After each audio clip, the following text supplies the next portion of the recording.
Hello everyone, welcome to People's Academy. I am Shahid Khan and you are watching People's Academy. People's Academy में आपका स्वागत है। So dear students, in this video will try to understand the idea of absolute majority in Indian parliament. ये जो absolute majority का system है Indian parliament में, ये कहाँ पे यूज होता है, किस तरह से इसको कैलकुलेट किया जाता है, एंड ये कौन सी ऐसी सिचुएशन है जब हमें एब्सोल्यूट मेजॉरिटी जो है वो ज़रूरत पड़ती है। ये सारी चीज़ें इस छोटे से शॉर्ट वीडियो में हम समझेंगे। आप अगर एंट्रेंस एग्जाम्स या फिर यूजीसी नेट पॉलिटिकल साइंस की तैयारी कर रहे हैं तो पीपल्स अकेडमी यूट्यूब चैनल पे आप हमें ज्वाइन कर सकते हैं।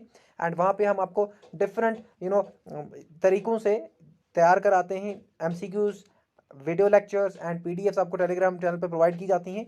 तो चलिए शुरू करते हैं, देखते हैं एब्सोल्यूट मेजॉरिटी का कॉन्सेप्ट जो इंडियन पार्लियामेंट में है।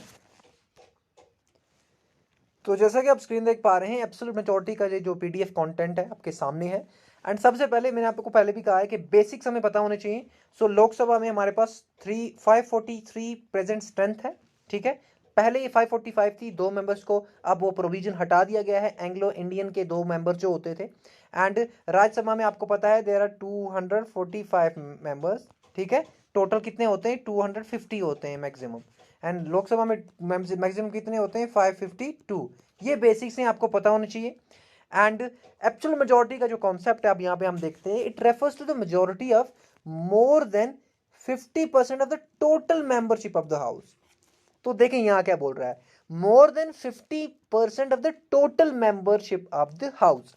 यहाँ पे ये नहीं कह रहा है ये कि इफेक्टिव स्ट्रेंथ की बात ये नहीं कर रहा है, ना ही ये प्रेजेंट एंड वोटिंग की बात कर रहा है, ना ही प्रेजेंट एंड वोटिंग की बात कर रहा है, और ना ही इफेक्टिव स्ट्रेंथ की बात कर रहा है। ये टोटल मेंबर्स की बात कर रहा है। तो टोटल मेंबर्स कितने होते हैं? फॉर एग्जांपल लोकसभा में है टोटल 543 मेंबर्स।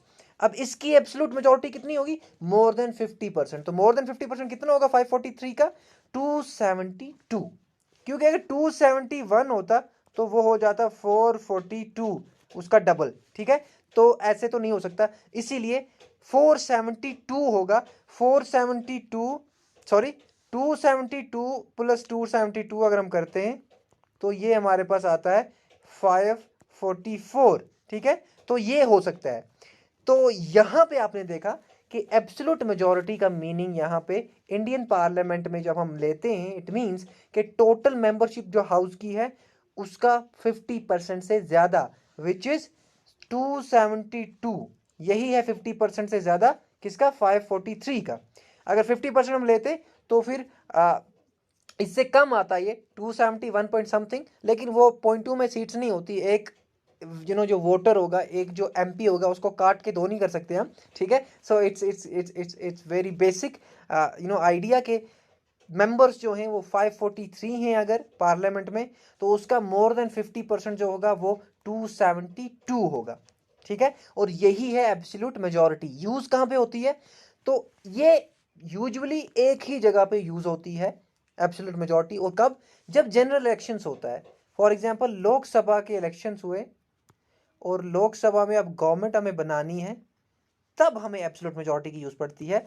और सिर्फ लोकसभा में भी नहीं, स्टेट्स में भी, असेंबलीज में या फिर सेंटर में, लोकसभा में जब भी गवर्नमेंट बनानी होती है तो हमें गवर्नमेंट बनाने के लिए एब्सोल्यूट मेजॉरिटी चाहिए होती है। इट मींस 272 सीट्स अगर किसी पार्टी को नहीं है तो वो गवर्नमेंट नहीं बना सकती, फिर उसको कोएलिशन ही करना पड़ेगा, ठीक है। उसको कोलेशन गवर्नमेंट ही बनानी पड़ेगी, बट कोलेशन में भी 2 पार्टीज की एटलीस्ट इतनी सीट होनी चाहिए। Okay, this is absolute majority. More than 50% of the total house, 50% नहीं, मोर than 50% of the total membership of the house, ठीक है।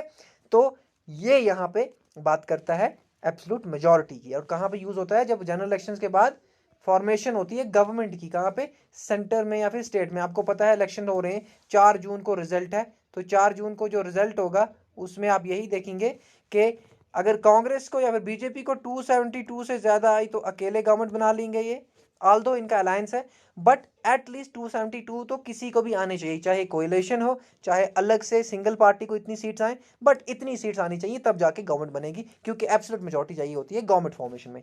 So this was all about absolute majority in Indian parliament. That's all. Have a nice day. Thank you so much.